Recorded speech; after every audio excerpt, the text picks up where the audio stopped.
projets dans mon cœur par la grâce de Dieu.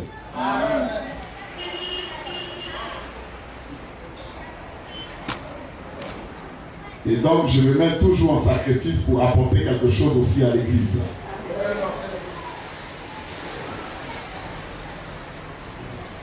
Et je voudrais que l'Église aussi puisse rester en prière.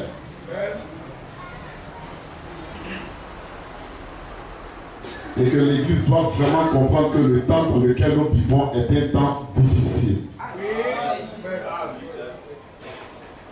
Je voudrais rappeler à l'Église ce matin que le départ de l'Église épouse est soudain. Vous pouvez croire qu'il y a encore du temps qui reste. Un jour, vous serez en train de dormir et quand vous allez vous réveiller,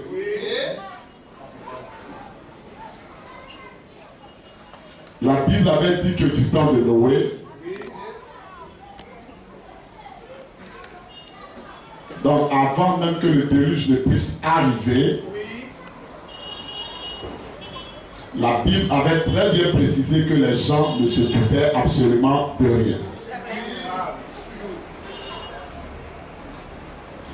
Et donc les gens continuaient à vivre leur propre vie comme ça se faisait même continuellement. Du coup, ce qui s'est produit, c'est qu'il y a eu une grande pluie qui est tombée du ciel. Mais les gens du temps de Noé ne s'attendaient pas à ce que cette pluie vienne comme ça. Et je voudrais vous dire que c'est la même chose qui se produira encore aujourd'hui.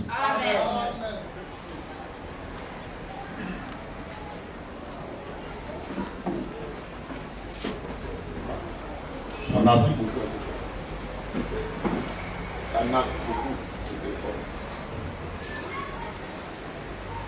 74, donc on va faire la paix dessus. Il faut appeler sur le 74 à la fin. Et donc, j'étais en train de dire toutes ces choses pour faire rappeler que la Bible nous appelle à veiller. Amen.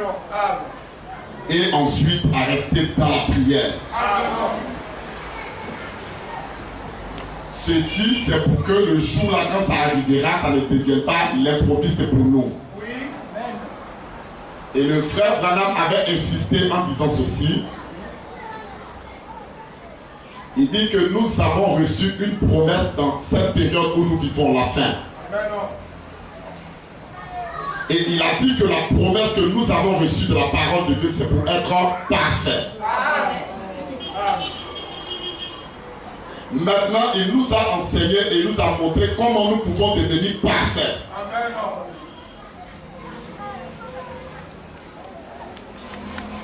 Et il nous a même dit que c'est en observant la parole de Dieu, donc première chose en la méditant. Oui.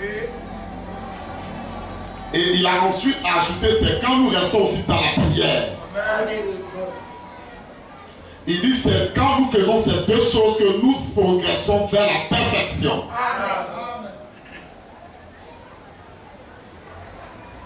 Si vous voyez quelqu'un qui ne lit ni le message ni la Bible, oui, et que vous voyez que cette personne se dit chrétienne, mais elle ne prie même pas du tout, vous observerez que sa vie n'est pas du tout correcte, mes frères et sœurs. Vous ne serez qu'un chrétien d'imitation tout simplement. Mais la seule chose que mes bien-aimés et frères et sœurs que nous pouvons faire, c'est de suivre les conseils que le prophète nous donne. Parce que je voudrais vous dire que c'est cela même la parole que Dieu nous a donnée pour aujourd'hui. Mais bien aimés frères et sœurs, rappelez-vous que nous ne sommes pas un peuple qui est ici pour habiter la terre. Non.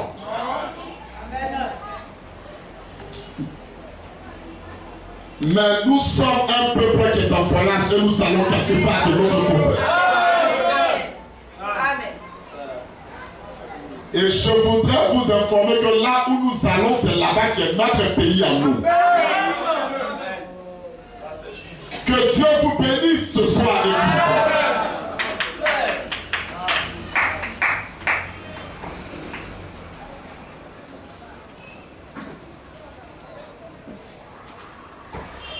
Je crois que quand nous avons abordé l'enseignement sur l'enlèvement, vous avez très bien compris cela. Amen.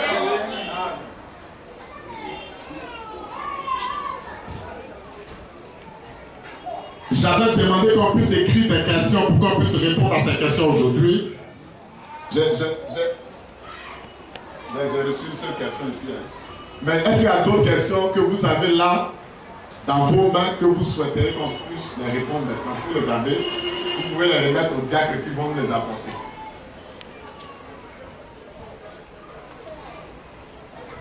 Amen. Sinon, j'ai une question qu'on m'a déjà donnée ici. Bon, c'est la sœur Marie. Elle voulait savoir, je veux savoir si nous aurions le même corps pendant la chambre haute et quand nous serons à la table des noces.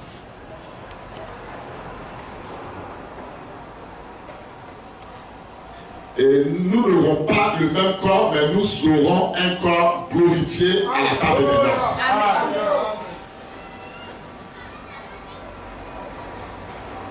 Et donc la théophanie quittera le ciel. Amen.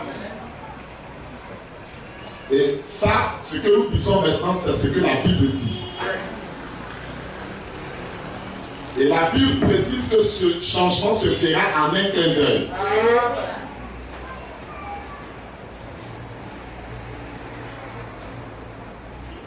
Et c'est là que la Bible dit qu'en un clin d'œil, nous allons revêtir un corps incorruptible. Amen. Et c'est ça la théophanie. Et je voudrais maintenant vous apprendre que c'est quand ce corps-là, nous le revêtirons, c'est avec ce corps que nous monterons maintenant dans le ciel. Amen. Amen. Et pour être plus précis, nous disons que c'est le même corps que Jésus avait quand il a été ressuscité. Amen. Dites Amen à cela. Et dans 1 Thessaloniciens, il dit ceci.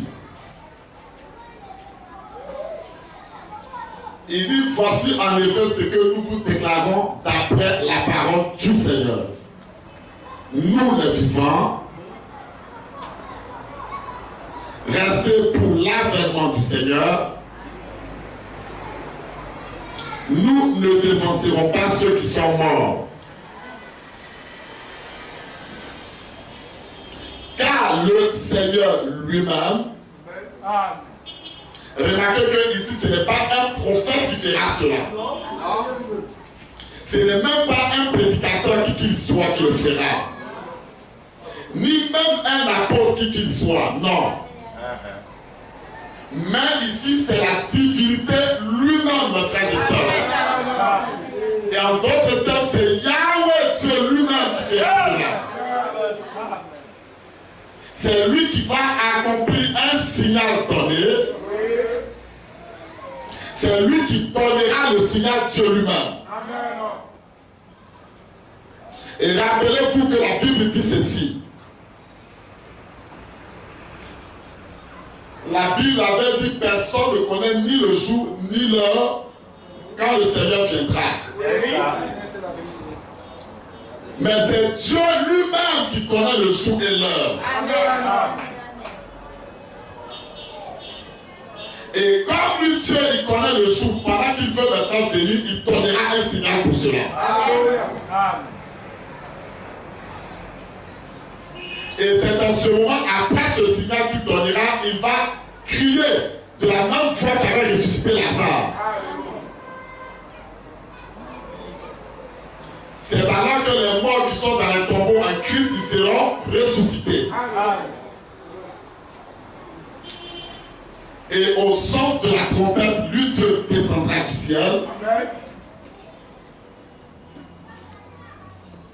Et la Bible dit, nous tous ensemble, nous serons enlevés dans l'air nuée.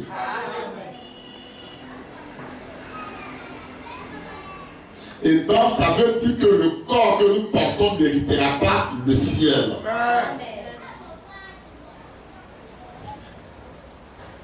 Mais quand la théophanie descendra du ciel pour revêtir ce corps, nous saurons que c'est la sœur Marie qui est ici. Amen.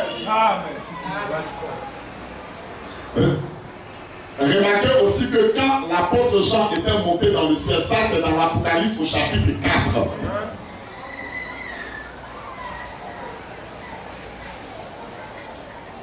Et le frère Branham nous apprend que quand la question avait été posée à Jean et que Jean avait commencé à pleurer,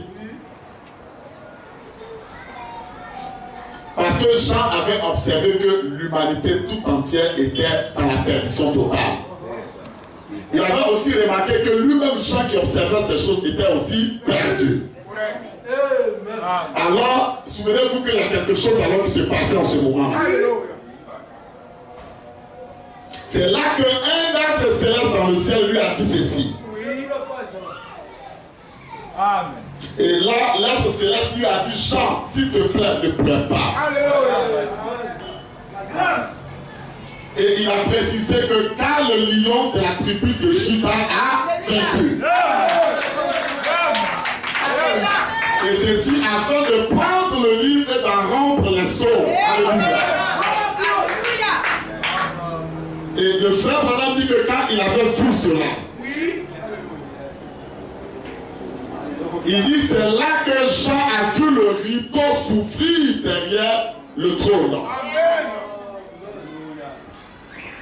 Et c'est là que frère Branham dit que l'apôtre Jean s'est vu lui-même derrière le rideau du trône. Gloire à Dieu. Amen.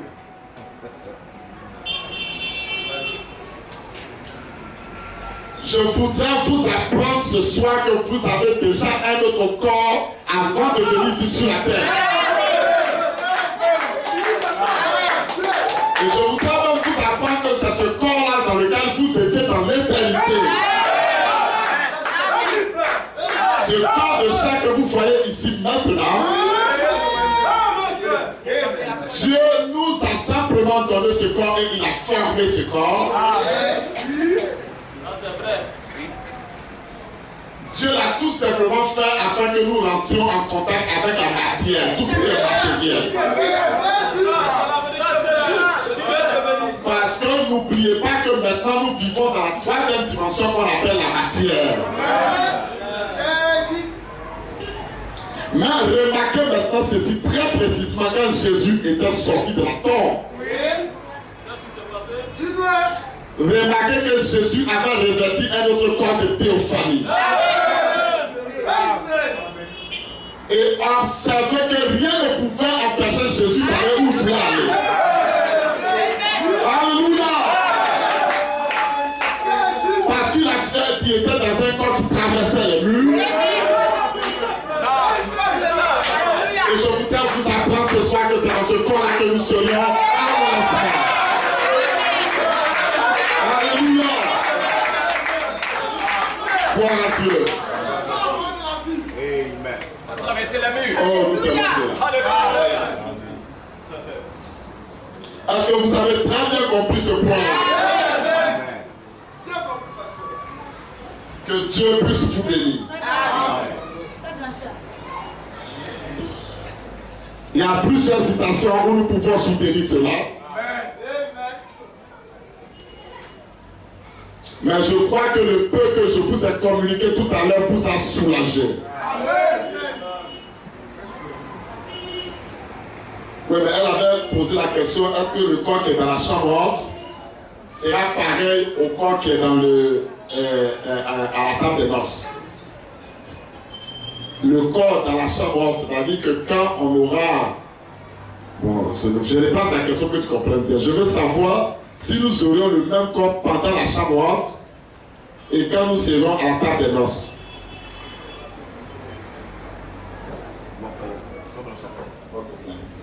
La chambre haute, c'est maintenant que nous entrons dedans.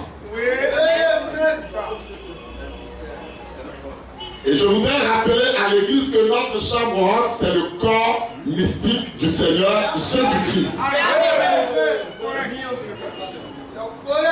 C'est là que l'épouse est en train de se rassembler. Et même dans 1 Corinthiens au chapitre 2, je le crois, l'apôtre Paul dit ceci.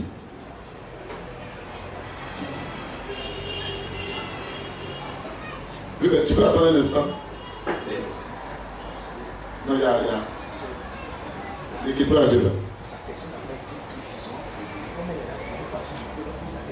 Bon, oui, mais si tu peux permettre, est-ce qu'on peut donner le micro à la soeur? Elle va reposer sa question correctement.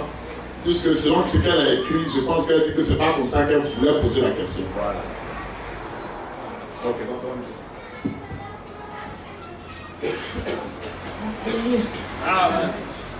c'est comme le pasteur avait enseigné que quand le Seigneur viendra pour les 144 000, alors qu'il ne mettra pas pied à terre, il nous prendra et nous mettra quelque part. Voilà, il nous mettra quelque part au ciel. Voilà, je veux savoir l'endroit où il va nous mettre en ce moment et à la table de noces, est-ce que nous serons dans le même corps? Voilà ce que je voulais savoir. Alors, ouais, c'est la même chose. En fait, elle voulait tout simplement savoir, je crois que c'est les mêmes questions qu'on a posées. Elle voulait savoir si le corps dans lequel on ira pour monter dans les airs, pour entrer dans la salle des noces, est-ce que ce sera le même corps quand on entrera dans la chambre haute? Non, c'est pas ça. Bon, la question qu'elle pose, la voilà. C'est pas ça. Bon, attends. Le Seigneur Jésus, quand il reviendra chercher son épouse, va prendre les croyants dans les airs, aller les garder dans un endroit avant de retourner vers les 144 000 juifs. Donc, elle voudrait savoir, pendant que l'épouse sera gardée là-bas dans cet endroit, dans cette chambre-là, est-ce que c'est ce même corps que lorsqu'on va partir, lorsque le Seigneur quittera pour aller rencontrer les 144 000? Oui, amen. Je voudrais savoir dans quel corps on sera lorsque le Seigneur Jésus va nous cacher avant de descendre vers Israël. Amen, amen. Voilà. Le corps de l'épouse, non? Oui, par rapport au temps des noces. Voilà. C'est le même corps. C'est le même corps, donc. Elle a dit par rapport à la fête des noces. Quand Jésus va nous garder là-bas, quand on fera la fête des noces et que lui va venir chercher les 144 000, c'est dans quel corps l'épouse sera là-bas? C'est ça? Par rapport à l'endroit où il va nous cacher. Et il dit, le pasteur dit que c'est toujours dans le même corps. Le même corps glorifié. Le corps dans lequel Jésus se trouvera à la résurrection. Maintenant, nous voulons répondre à ceci très précisément. Il y a 3 étapes. Il y a d'abord l'éternité. Et l'éternité, c'est l'esprit, c'est ce qu'on appelle en d'autres termes Elohim. Maintenant, quand il s'est métamorphosé en un morphée, cela veut tout simplement dire qu'il a changé de forme. C'est là que l'esprit, l'éternité, là, s'est donné un corps qu'on appelle la théophanie. Mes bien-aimés frères et sœurs, la théophanie, c'est un corps.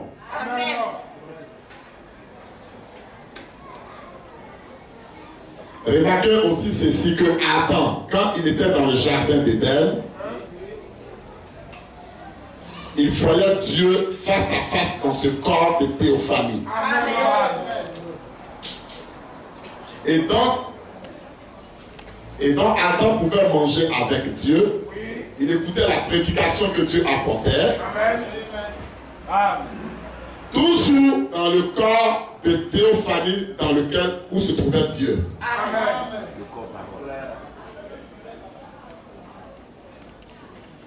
Donc pas manger, mais Dieu venait visiter Adam dans ce corps-là chaque soir.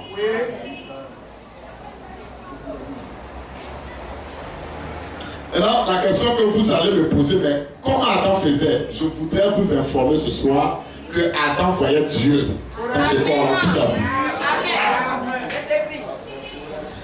Parce qu'on ne peut pas se cacher devant une personne qu'on ne voit pas, mes frères et sœurs. C'est parce que Adam le voyait, c'est pour ça que lui et sa femme sont allés se cacher de sa face, mes frères et sœurs. Amen.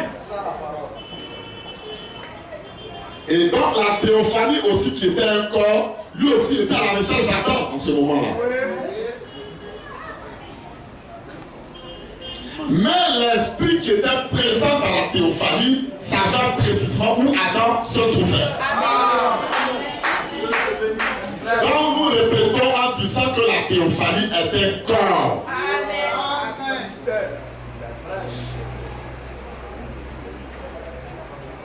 Et nous avons même plusieurs fois vu dans la Bible la théophanie apparaître. La théophanie avait même apparu comme Melchisedec.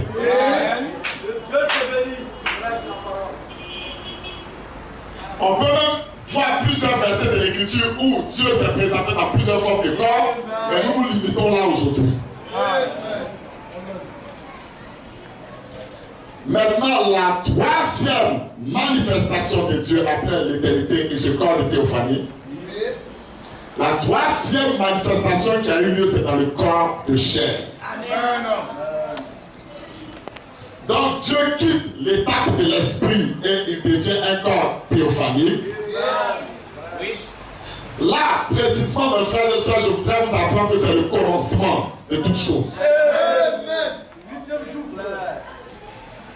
Maintenant, quand il rentre dans le temps pour nous sauver, il prend un corps de chair, le corps humain que nous avons ici. C'est ça. Maintenant, après qu'il ait accompli toutes choses à Golgotha à notre Seigneur Jésus-Christ, il rentre de nouveau dans ce corps de théophanie, mes frères et sœurs. C'est là qu'il avait dit, je m'appelle le Père qui est votre Père. Et je vais faire mon Dieu qui est aussi votre Dieu. Parce que c'est dans la théophanie qu'on a commencé à adorer Dieu. Parce que là, il était Dieu parce qu'il y avait maintenant des objets pour lui l'adorer. Absolument. Et il était Père parce qu'il avait créé mes frères et sœurs. Et il avait maintenant des enfants en ce temps-là, Adam et Ève, mes frères et sœurs. Maintenant, quand vous allez dans la prédication que frère Balaam va cacher qui est ce Melchisedec,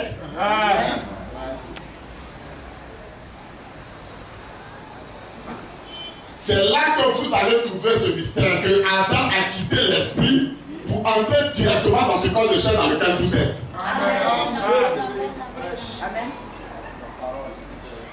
Donc Adam lui a quitté l'éternité et directement il est rentré dans le corps de chair humain, le corps que nous avons. C'est même la raison pour laquelle Adam pouvait pécher, mes frères et sœurs. Maintenant, après que la rédemption a eu lieu,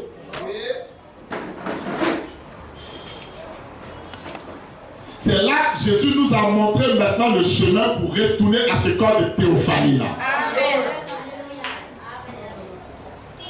Parce que nous, on avait sauté ce corps de théophanie, on avait contourné cela. C'est maintenant que nous quittons ce corps de chair pour rentrer dans notre corps théophanie. C'est ça la portion de la parole qui nous concerne. C'est même la raison pour laquelle l'apôtre Paul disait, si ce corps, cette tente dans laquelle nous sommes est détruite, nous avons un autre corps qui nous attend. Oh, gloire à Jésus-Christ. Gloire à Dieu. On peut même lire cela dans 1 Corinthiens le chapitre 15.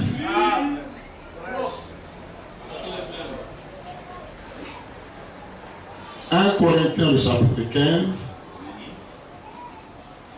Verset combien? Bon, on va aller au verset 40. Il y a aussi des corps célestes et des corps terrestres.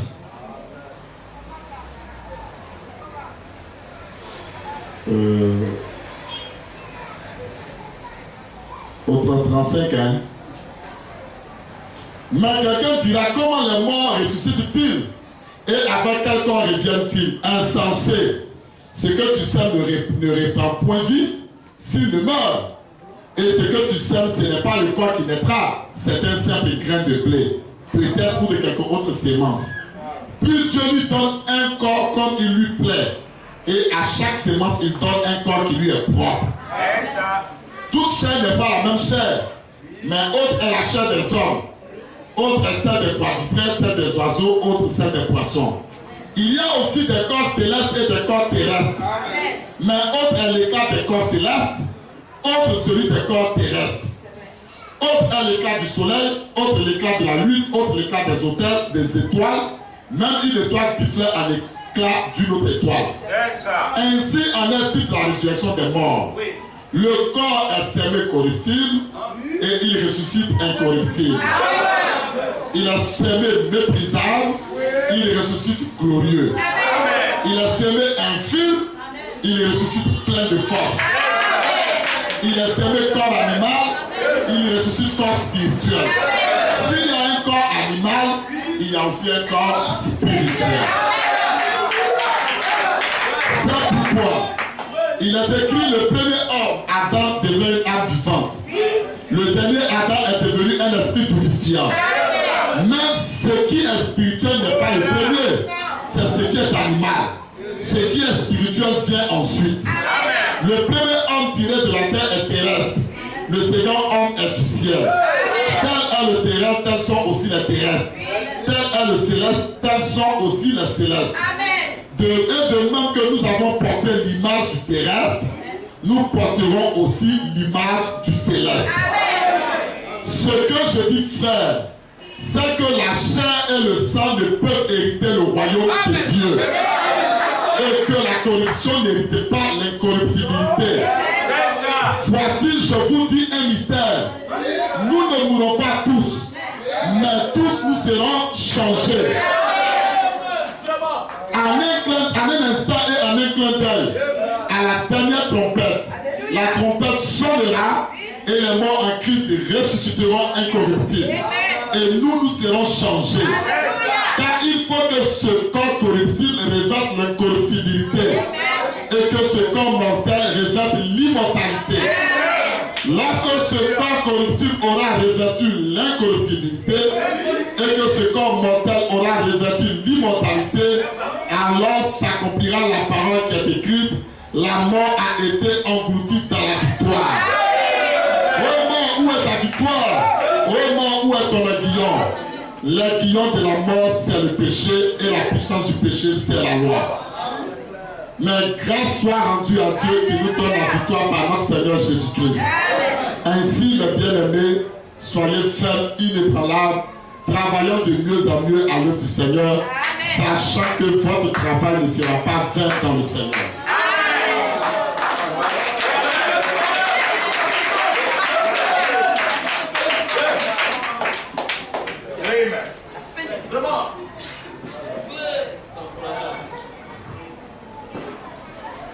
Et donc c'est dans ce même corps-là que nous redescendrons sur terre pour vivre éternellement.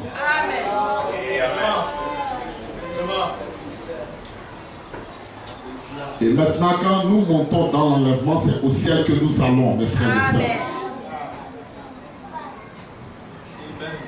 Qu'est-ce qui se produira là-bas quand nous serons là-bas? C'est ce qu'on appelle la fête des noces. Et Jésus nous laissera au ciel à la maison là-bas. Et ceci va se faire pendant 3 ans et demi. C'est après 3 ans et demi que nous laisserons.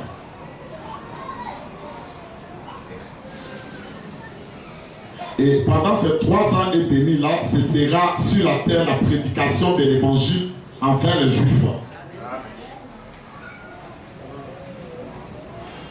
C'est là que Jésus descendra sur la terre pour se révéler aux 144 000. Et donc ensuite, après les 3 ans et demi de prédication, les Juifs seront exécutés, donc tués.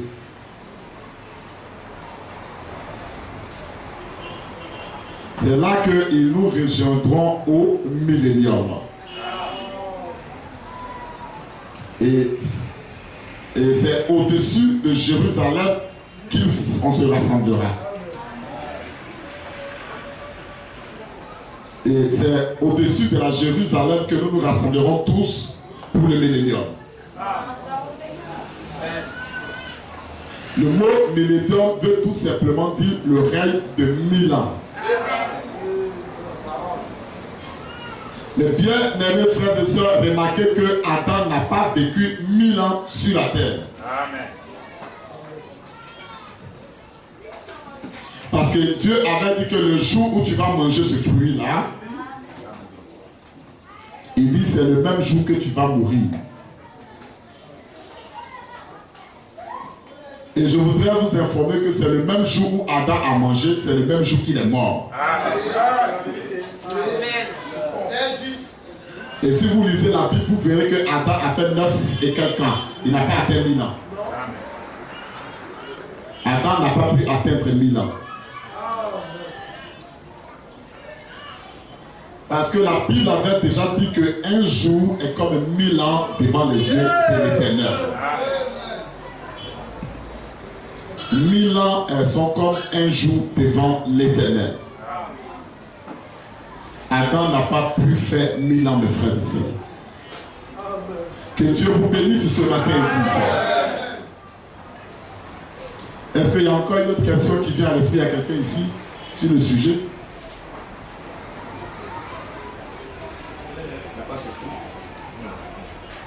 Donc c'est clair dans l'esprit de chacun. Il n'y a pas de question.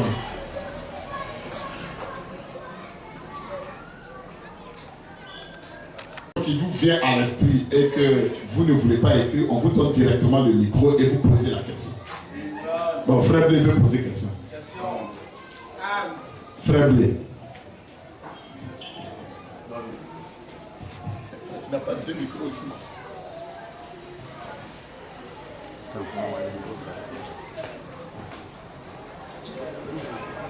Je voudrais exprimer devant le Seigneur mes besoins.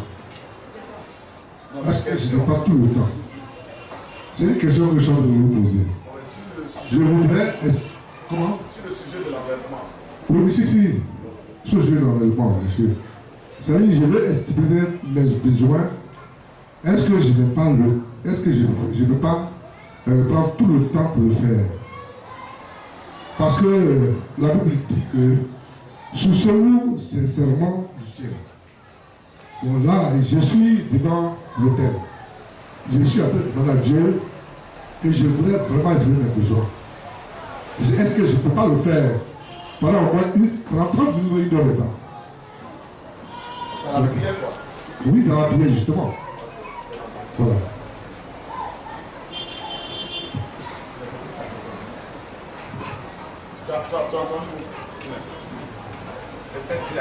La question là, voilà. C'est le frère de, il venait savoir, pendant qu'il était chrétien et qu'il est en prière devant Dieu, s'il a des besoins, est-ce que dans la prière, il peut exprimer ses besoins à Dieu pendant au moins 30 minutes ou dans le temps de la prière, il peut exposer ses besoins à Dieu? C'est ça?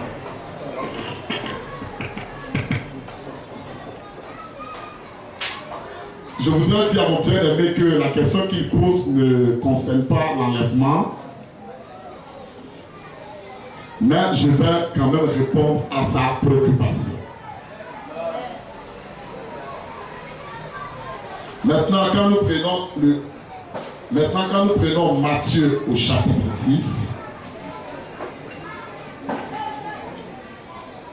donc Matthieu chapitre 6, le verset 36.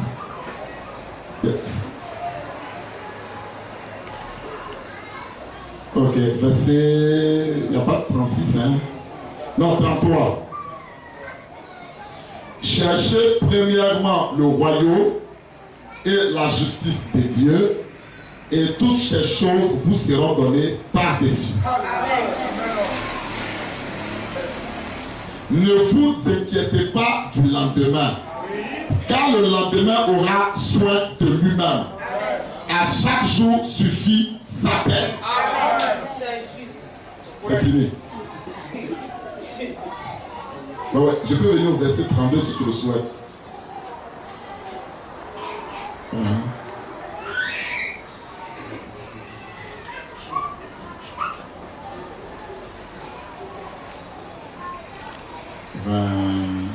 Verset 24 et 25. verset 20. 19, ok. La Bible dit, Matthieu 6, à partir du verset 19, nous lisons. Ne vous amassez pas des trésors sur la terre, où la terre et la rouille détruisent, et où les voleurs percent et dérobent.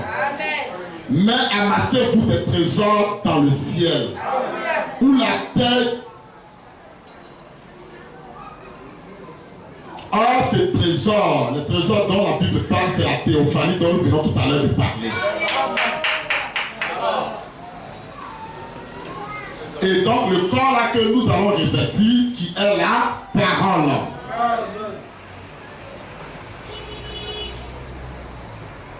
C'est pourquoi nous devons écouter, méditer et prier jusqu'à ce que ce corps-là soit formé. Amen. Et aimer le Saint-Esprit qui est aussi la parole qui est en train de construire ce temple, la théophanie pour nous. C'est ça.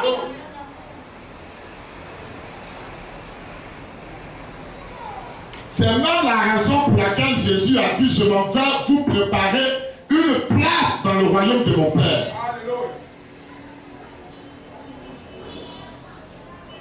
Ne croyez pas que Jésus allait construire des maisons telles que vous les voyez au ciel pour nous. Non. S'il vous plaît, Jésus n'est pas allé construire des immeubles et des villas pour vous dans le ciel.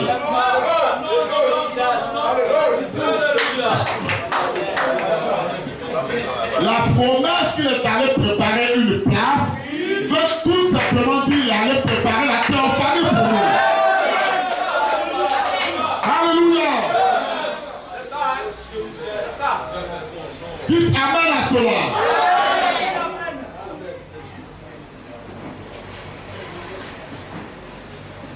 Et c'est même la théophanie que nous recevrons, même avant juste d'aller au ciel, nous la recevrons.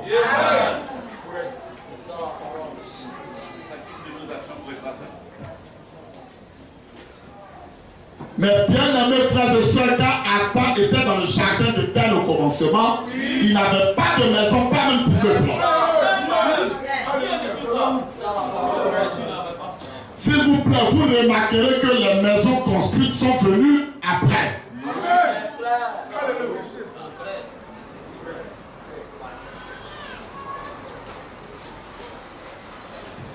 Et remarquez ceci dans la Bible. Ce ne sont pas les descendants d'Adam qui ont commencé à construire des maisons. Non. Mais ce sont les descendants de Caïn qui ont commencé à construire des maisons, mes frères et sœurs.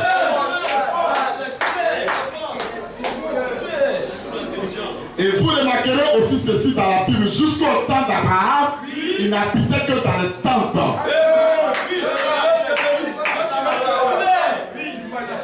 Et donc, le trésor que nous devons avoir au ciel,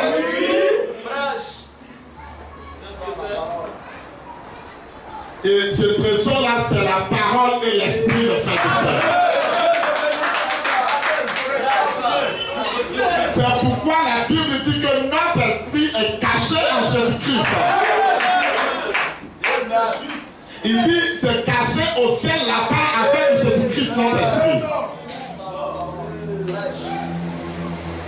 Ici, maintenant, pendant que nous marchons, les gens voient le corps marcher, mais présentement, nous sommes déjà au ciel, mes frères et sœurs. Et les œuvres que nous produisons pendant que nous sommes sur la terre, ce sont les œuvres du ciel que nous produisons. C'est même la raison pour laquelle quand les gens nous regardent, ils se posent des questions et ils disent mais ces gens-là sont si différents. Et ils nous voient même comme des extraterrestres. Parce que la vie que nous menons n'est pas pareille à la vie que eux ils mènent sur cette terre et sol. Pendant que eux ils appellent quelque chose de bien, nous on appelle cela le péché. Et ce que eux ils appellent péché, nous on appelle cela la parole. Que Dieu vous bénisse, Église.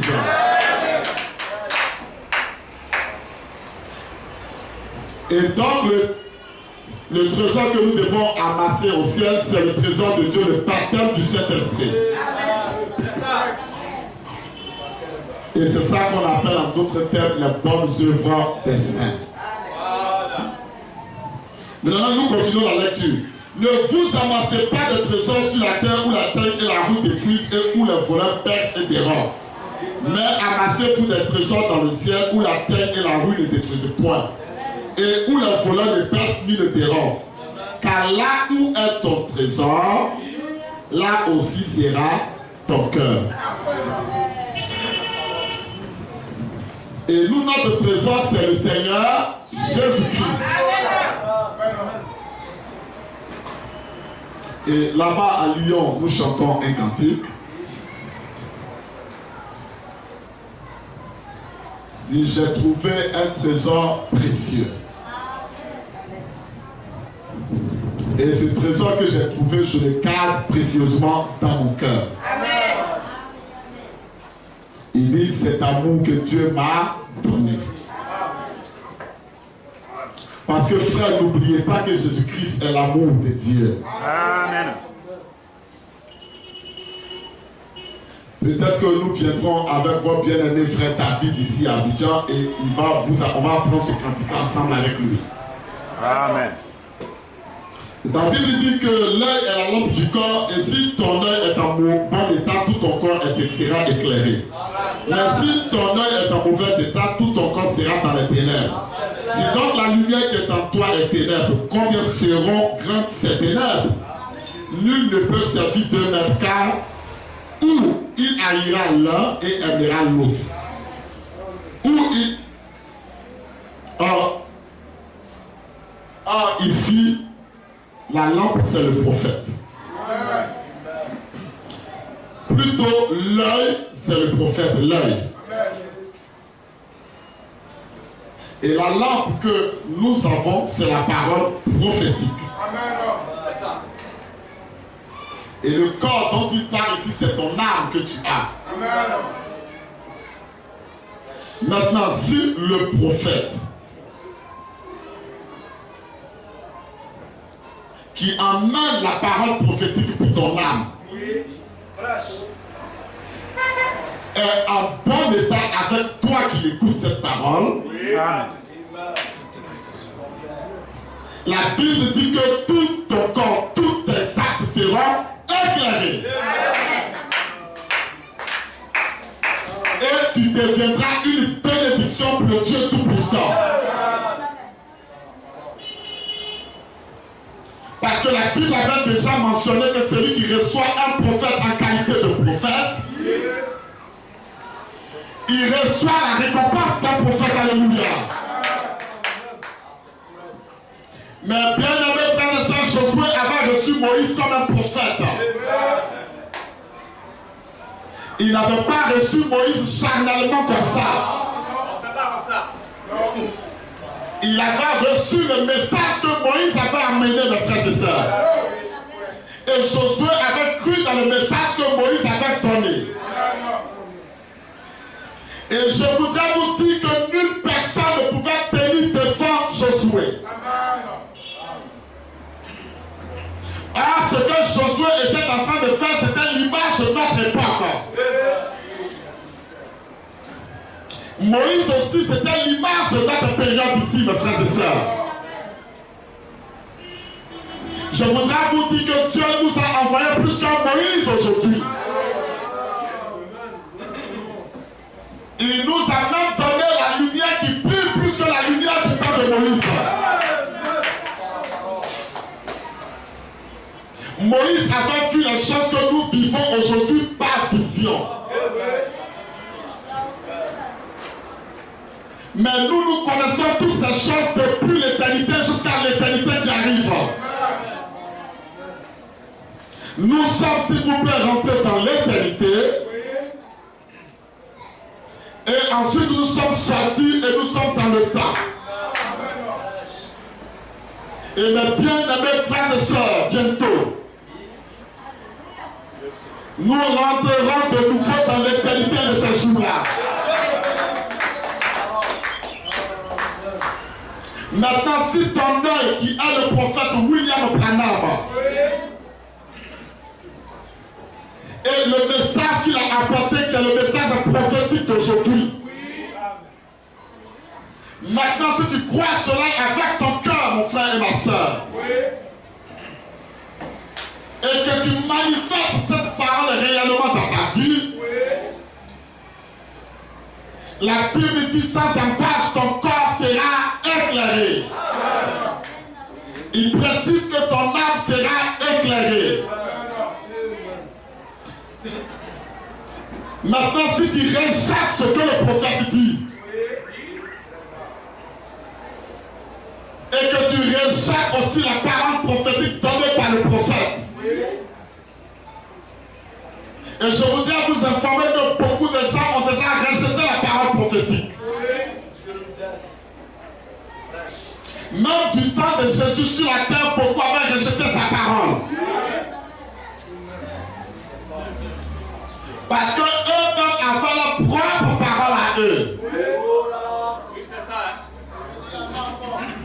Et ce que je voudrais dire, c'est que quand vous rejetez la parole prophétique, vous tombez immédiatement dans les ténèbres. Et quand tu es dans les ténèbres, c'est comme si tu étais une personne qui est dans l'aveuglement, tu es aveugle. Et le bien-aimé frère de soeur, un aveugle ne peut pas marcher correctement, il t'entendra. Parce que l'aveugle ne sait pas ce qu'il a à faire et ce qu'il ne doit pas faire.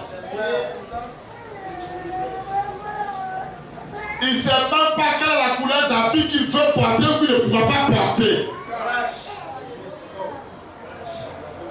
Aujourd'hui, il va vouloir porter le blanc.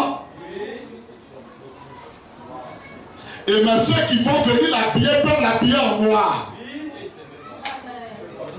Parce que la femme en ce moment ne dépend pas de lui-même. Il dépend de quelqu'un d'autre, mes frères et sœurs. Et Jésus a observé cela en disant ceci. Il dit quand vous dépendez de quelqu'un, il dit vous êtes l'esclave de cette personne-là. C'est pourquoi il avait dit ceci aux Juifs. Il dit, vous les Juifs, vous êtes l'esclave du péché. Ils disent, non, non, non, non, nous, on n'a jamais été des esclaves. Ils ont dit à Jésus, nous sommes les enfants d'Abraham, on n'a jamais été des esclaves. Et Jésus leur dit ceci. Il dit, celui qui obéit à quelque chose. Et la personne qui se conduit lui-même, en d'autres termes, il se laisse conduire par son corps de chair, par sa chair. Jésus a dit, cette personne est devenue esclave de son corps de chair.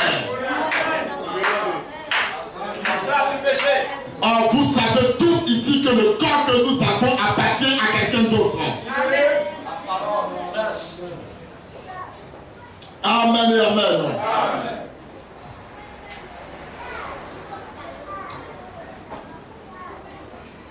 Je suis en train de parler sur la question que le frère a posée, mais je n'ai pas encore touché le fond de sa question. Amen. Il y a donc beaucoup de gens aujourd'hui qui sont dans le message de l'heure. Mais ils sont tout simplement comme des disciples sur le chemin d'Emmaüs. Parce que en ce moment précis, ils sont aveuglés, ils ne voient pas. Mais bien aimés frères et sœurs, les disciples sur le chemin d'Emmaüs, Jésus se tenait à leur côté. Ils ont même fait 3 ans et demi avec Jésus dans la chair. Jésus s'était simplement séparé d'eux pendant 3 jours. Et quand Jésus est ressuscité, il était même aussi avec eux. Maintenant, remarquez que Cléopâtre et son ami étaient des aveugles, ils ne voyaient pas. Mais charnellement, physiquement, ils voient, mais Jésus-Christ était à leur côté, mais ils ne le voyaient pas. Et pendant qu'ils marchaient avec Jésus-Christ, ils le voyaient comme un homme qui est ordinaire. Ils ont même parlé mal à Jésus à leur côté. Et le frère Branham insiste pour dire que cette période se répète encore aujourd'hui. Il dit beaucoup de gens sont dans ce message. Ils sont en train de marcher avec Jésus-Christ. Mais ils ne voient pas Jésus, mes frères et sœurs. Ils ne le voient pas, mes frères et sœurs. Ils peuvent même arriver à parler avec Jésus. Mais comme ils sont aveuglés, ils ne voient pas Jésus. Remarquez aussi, la Bible dit dans Laodicée ceci. La Bible dit, Laodicée, tu es aveugle nu. Même ce matin, comme nous sommes réunis dans ce tabernacle ici, Jésus est maintenant présent au milieu de nous. Je vous dis, frère, la main levée que Jésus est présent ici. Et je suis en train de lever ma main au ciel pour témoigner que Jésus est ici. Et je vous témoigne et je vous assure que Jésus-Christ est dans ce tabernacle ce matin. Il suffit tout simplement que Jésus ouvre maintenant toi tes yeux. Amen. Et tu verras Jésus-Christ face à face et cela te fera une grande joie. Alléluia. Alléluia. Amen. Il a bien dit, je te remercie, Père. Il dit de ce que tu as caché ces choses-là aux sages. Mais s'il vous plaît, Cléopâtre sur le chemin de Paris n'était pas un homme sage, il était un véritable chrétien. Mais n'oubliez pas que c'était un véritable chrétien, mais aveuglé. Donc ce matin, tu peux être un véritable chrétien, mais tu es encore aveuglé. Et c'est là que Frère Branham dit ceci. Il dit l'œil du corps, les yeux du corps que nous avons. Plutôt lui, Branham, qui est l'œil du corps, qui nous a amené la lumière, la lampe pour que nous soyons éclairés. Il dit, mais pourquoi les disciples sur le chemin de Maïs ne l'avaient pas vu, Jésus? Maintenant, écoutez, pourquoi les disciples n'avaient pas vu Jésus sur le chemin de Maïs? Il dit, c'est parce que tout simplement, ils ne lisaient pas les Écritures. Et frère Branham dit que c'est parce qu'ils ne connaissaient pas la parole de Dieu écrite. Remarquez aussi que quand Jésus leur parlait de la parole de Dieu, l'être intérieur qui était en eux était en train de se réjouir, mes frères et sœurs. Et en ce moment, ils avaient des difficultés pour voir que c'était Dieu lui-même qui leur parlait. Mais Jésus, lui, il avait toujours envoyé ces gens-là dans la Bible.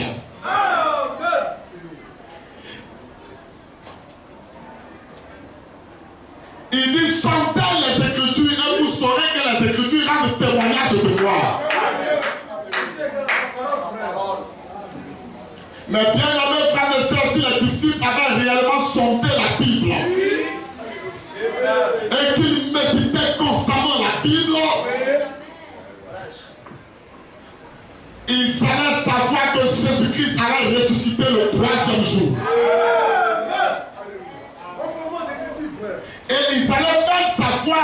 Jésus qui se tenait à leur côté. Et c'est la même chose qui se produit encore aujourd'hui. Vous devez maintenant savoir qu'une promesse vous a été faite.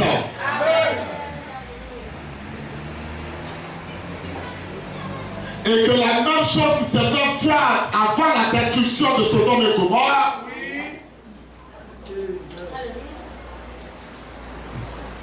et la même chose qui s'est produite quand Jésus était dans la chair humaine sur la terre, lui-même Jésus a prophétisé pour dire, dans la période dans laquelle nous vivons au temps de la fin, la même chose se répétera. Maintenant, posons-nous la question au temps de Noé, au temps de l'Arche plutôt, qu'est-ce qu'il a fait? Au temps de l'Arche, qu'est-ce qu'il avait fait alors? Qu'est-ce que Dieu a fait au temps de l'Arche?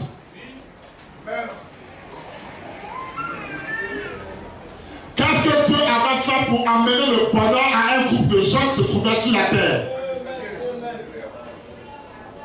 La Bible précise que Dieu se trouvait dans un corps humain.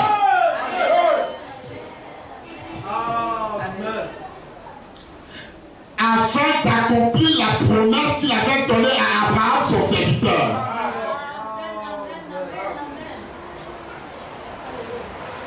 Et Dieu, en mangeant, il a vu, Abraham a vu Dieu lavant ses pieds, lui lavant les pieds de Dieu. Je voudrais vous dire que c'était le Dieu créateur du ciel et de la terre. Ce Dieu était devenu un être humain. Est-ce que vous pouvez dire Amen à cette grande chose que Dieu a faite?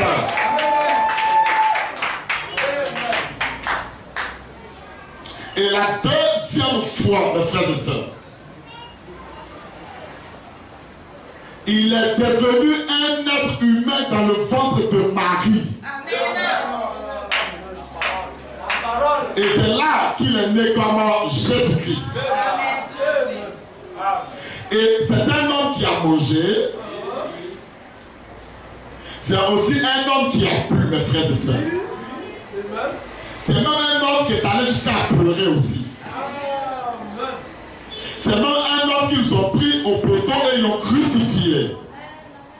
Ils l'ont même frappé, s'il vous plaît. Mais et pourtant, il était le Dieu tout-puissant.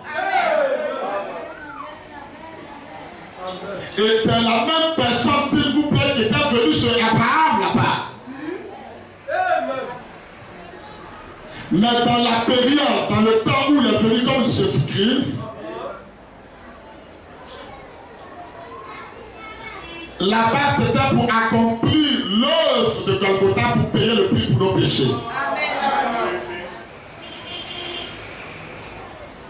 Mais du temps d'Abraham, quand il était venu dans un corps humain, c'est afin que le fils de la promesse puisse venir, Isaac.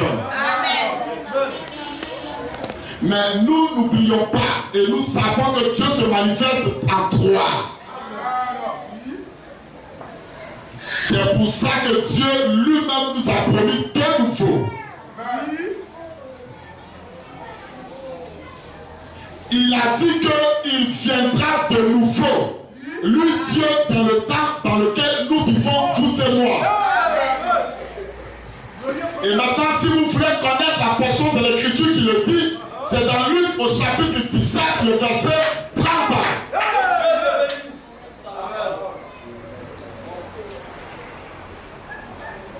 Et de la même manière qu'il était venu devant Abraham dans la chair humaine,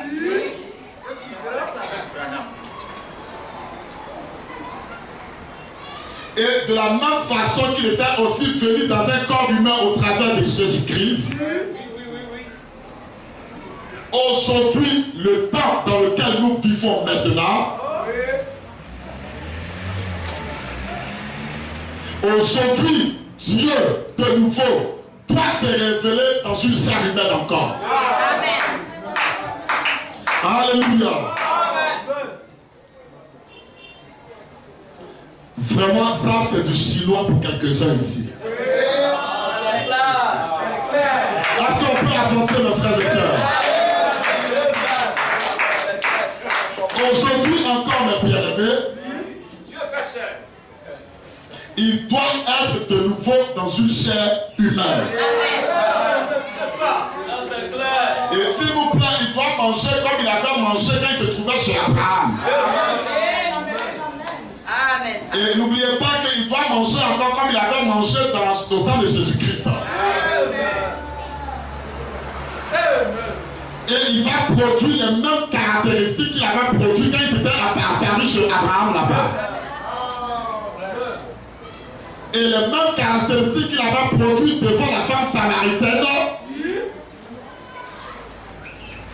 il doit produire la même chose dans notre temps aujourd'hui.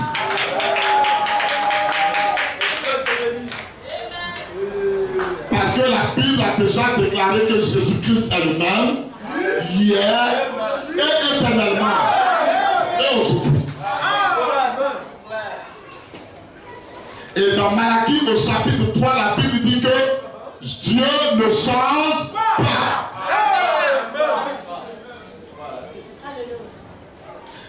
Et donc dans la période dans laquelle nous vivons, Dieu doit impérativement se révéler dans la chair humaine. Et je voudrais insister pour dire, tu dois le voir. Et ça, c'est très compliqué. Est-ce qu'on peut lire une citation pour cela? Dans la prédication, Dieu dévoilé.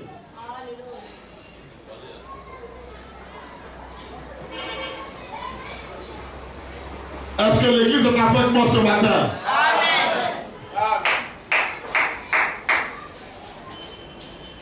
Tu as dit dévoilé là-bas? Bon, on va chercher rapidement. C'est 65. C'est dans 65. 64. 64.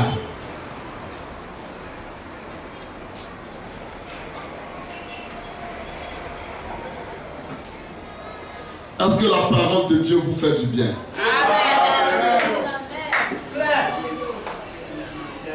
S'il vous plaît, ne restez pas dans les nuages. Maintenant, descendez sur la terre. Et soyez avec nous dans ce que nous disons.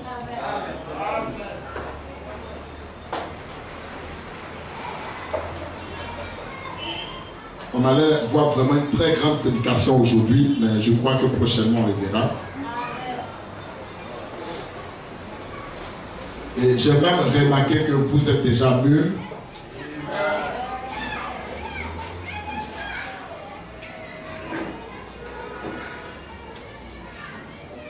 Donc maintenant, vous avez droit au message de l'heure. Et vous remarquerez comme ici on a même changé. Là-bas aussi, ici aussi nous devons changer.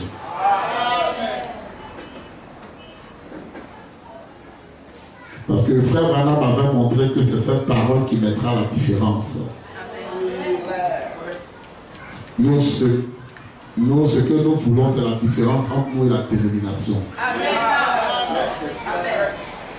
On a tout entendu, laissez le péché, mais les gens continuent à pécher. On dit aux frères, ne commettez plus adultère, mais les frères et les sœurs commettent toujours adultère. J'ai trouvé Dieu dévoilé. On a dit ne volez pas, ils continuent toujours à voler. Cela veut tout simplement dire qu'ils ne sont pas délivrés. Mais bien aimés frères et sœurs, un homme ne peut jamais délivrer son prochain. C'est Dieu qui doit descendre et délivrer son prochain.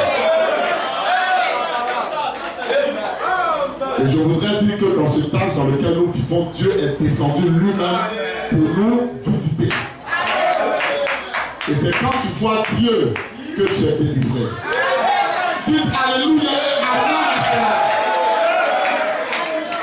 J'ai Dieu dévoilé devant moi.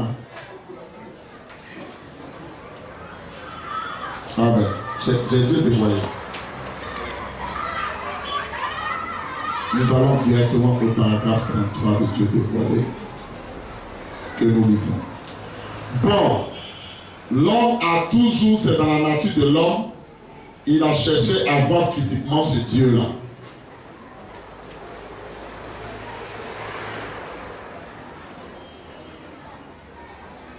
Bon, moi, ma bouche. Attends, je lis ça d'abord.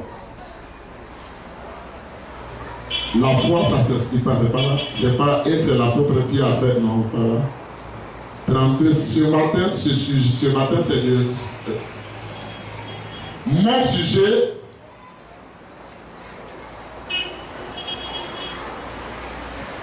ouais, c'est ça. Mon sujet ce matin, c'est de révéler ou de dévoiler ce Dieu-là. Paragraphe 33. Dieu, c'est toujours dans chaque âge, il s'est caché derrière un voile.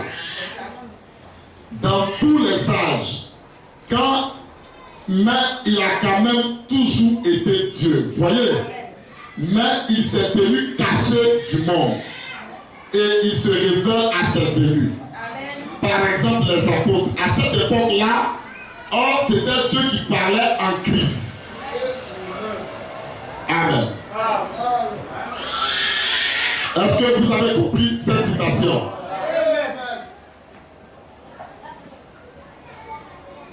Je vous ai parlé que Dieu doit venir encore dans la chair. Ce corps qui était venu chez Abraham n'était pas Dieu.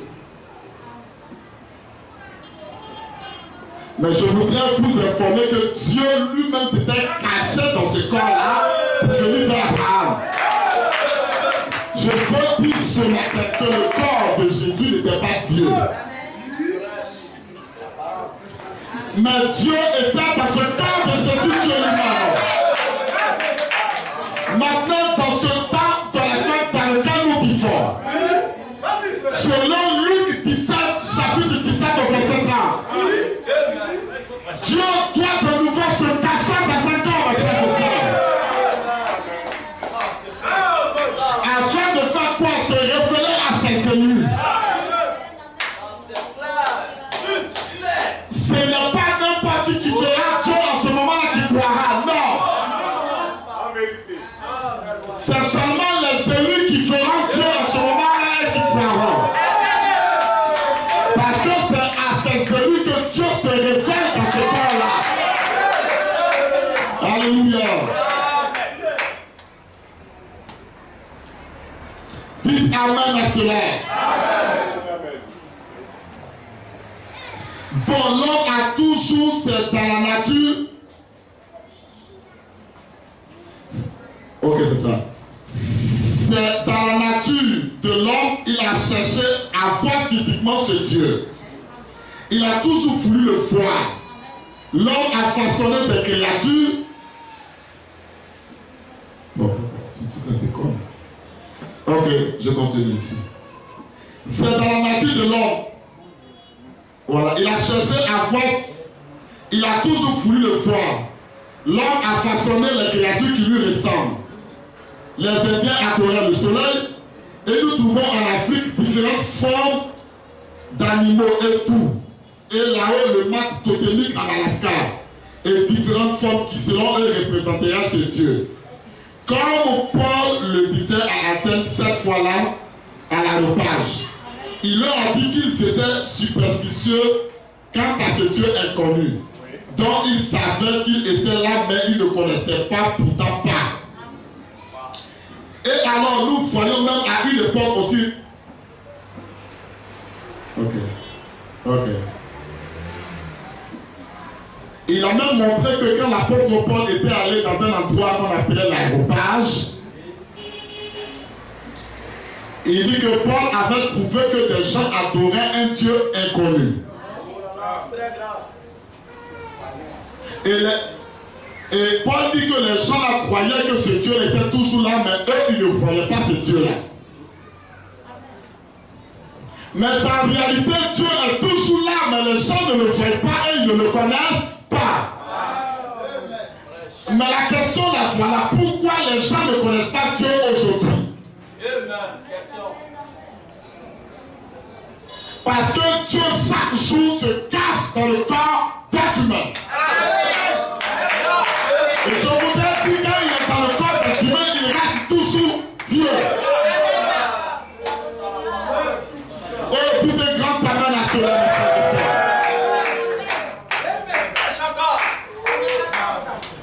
Est-ce qu'on peut même continuer à descendre avec vous?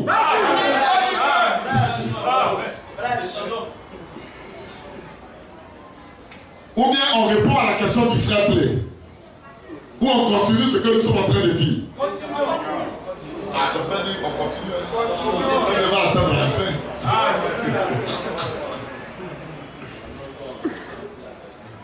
Ici, ce que nous sommes en train de voir, c'est comment connaître Dieu. Comment le reconnaître et le voir dans la période où nous vivons. Maintenant, nous allons au paragraphe 47. Et puis ici, c'est 46. Bon, une fois, Moïse a désiré voir Dieu, c'est là. Et Dieu lui a dit de se tenir sur le rocher. Et sur le rocher, Moïse s'est tenu là et il a vu Dieu passer. Et son dos ressemblait à un dos d'homme.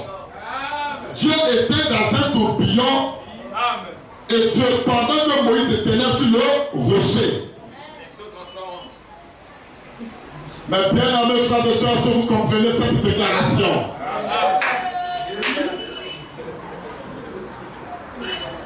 Maintenant, quand vous ramenez cette déclaration dans le Nouveau Testament, vous trouverez tout simplement que le rocher, c'est un Jésus-Christ, mes frères et sœurs. Et donc, ça veut dire que Moïse était caché en Jésus-Christ. C'est là que Moïse avait vu Dieu sur la montagne de la transfiguration par le Nouveau Testament. Alléluia. C'est là que Moïse a vu Jésus-Christ en face de lui, mais il n'a pas vu Dieu dans un homme. Dites amen à cela si vous le croyez. Maintenant, comment Dieu fait pour devenir un homme? Nous allons à 51. Je dis, eh bien, c'est très facile. Si vous abandonnez seulement votre propre pensée et que vous y pensez dans les termes de la Bible, ils sont un seul et même être. Dieu est un esprit. Jésus, c'est le corps dans lequel il était enfoiré. Voyez, j'ai dit par exemple dans mon foyer, pour ma femme, je suis son mari. Et j'ai eu 52. Ok, 52. Dieu s'est transformé. Il change de forme. Si vous remarquez ici dans Philippiens, il a dit, ne regardant point comme une proie arrachée, mais il a pris la forme d'un homme. Amen. Donc je voudrais informer l'église ce matin que Dieu se métamorphose, se transforme.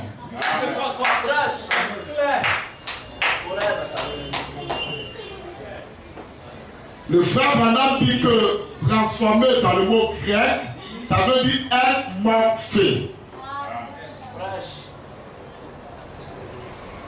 Il dit que c'est le changement d'un corps à un autre corps. Donc Dieu peut venir à toi sous la forme de la colonne de feu. Après, il se transforme sous la forme d'un homme. Après, sous la forme d'une nuée, Dieu se transforme comme ça. Mais et pourtant, c'est le même Dieu qui est en train de faire se déplacer. Dites amen à cela. Allô? Et quand on prend la photo de la colonne de feu, c'est Dieu lui-même qui est là. Amen. On voit, c'est complètement.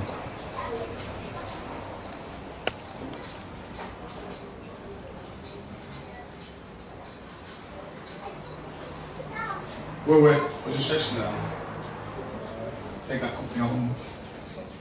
58, ok. 58, ici ça va faire... Ok, c'est ça. C'est comme ça pour Dieu. Il se transforme. Comment? C'est comme ça pour Dieu. Il s'est transformé d'une colonne de feu pour devenir un homme.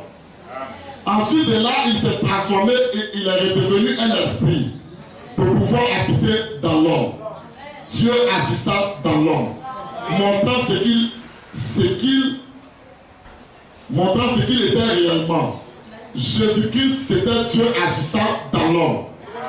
Dans un homme, c'est ça qu'il était. De la colonne de feu, il s'était transformé et alors il était entré. Et ça, c'était un voile dans le désert qui n'était Dieu caché d'Israël. Moïse,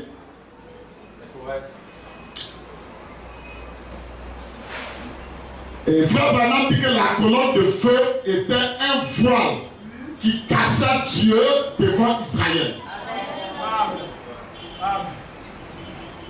Et il a dit que Moïse a vu la forme de son corps. Mais il dit, mais en réalité, il était constamment caché derrière cette colonne de feu qui était le Logos, qui était sorti de Dieu. Maintenant, nous voyons ici que depuis la Pentecôte, maintenant, Dieu n'agit plus dans l'homme. Où agit maintenant? Il agit à travers l'homme. À l'époque, il agissait dans un homme Jésus. Maintenant, il agit à travers des hommes qu'il a choisis dans ce but. Dieu, sous forme d'homme, il s'est transformé de la forme de Dieu à une forme d'homme. Il est venu sous trois noms de fils. Il est venu sous le nom du Fils de l'homme, du Fils de David et du Fils de Dieu. Trois noms de fils. Ah, d'abord, il est venu dans le Fils. Fils de l'homme parce qu'il était un prophète. Or, Jéhovah lui-même a appelé Ézéchiel et le prophète Fils de l'homme. Que vois-tu? Jésus n'a jamais dit qu'il était le Fils de Dieu. Il disait qu'il était le Fils de l'homme parce que les Écritures ne peuvent pas être anéanties. Aucune partie des Écritures ne peut être anéantie. Chaque parole doit être telle qu'elle. C'est comme ça que je le crois. C'est comme ça cela doit être. Pas parce que je le crois, mais parce que c'est la parole de Dieu. Maintenant, si vous remarquez au commencement une seule parole, à la page 1 de la Bible dans Genèse 1, nous voyons que toutes les maladies, toutes les peines, tous les chagrins et tout ce qui est jamais arrivé aux êtres humains, c'est arrivé parce qu'une seule personne a été incrédule à l'égard d'une seule parole. C'est ce qui a causé tout ceci. C'est au début de la Bible, à la fin de la Bible, Apocalypse 22. Le même Dieu a dit, quiconque retranchera une seule parole de ceci ou ajoutera une seule parole à ceci, voyez-vous, il faut que ce soit parole sur parole exactement telle. Je continue? Allô?